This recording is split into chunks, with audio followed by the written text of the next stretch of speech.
In chapter 10, it focuses on leadership and diversity. Um, in the text, I learned that cultural diversity is constantly changing and evolving in today's landscape of the world, and there is a larger diversity of culture than ever. Minorities make up more than 36% of the United States population, and most of that growth of the workforce is thanks to the immigrants. These immigrants have also brought innovations in technology, travel, trade, and even television. And these cultures blended into the US culture and created a melting pot of multiple cultures featured in media and other places.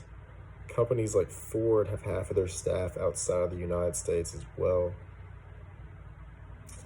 Um, Everett Rogers defines culture as the total way of life of a people composed of their learned and shared behavior patterns.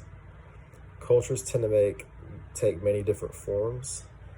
If we are not aware of these cultures, we can actually ascribe meanings to their cultures that are inaccurate and divisive. Communication patterns are the verbal and nonverbal codes used to convey messages in face-to-face interactions as well.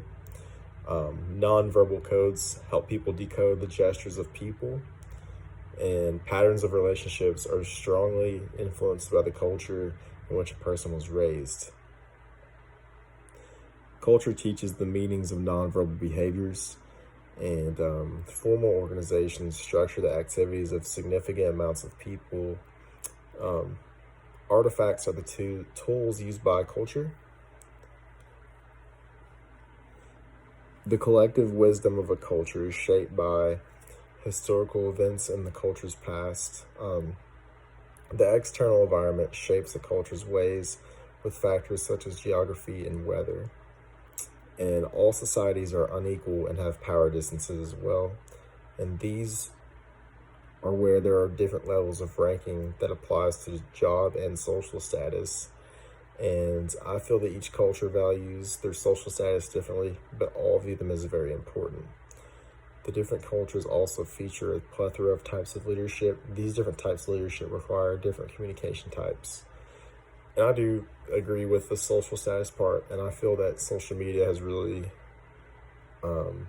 embraced creating a false persona and trying to hold a certain social status, a certain presence online.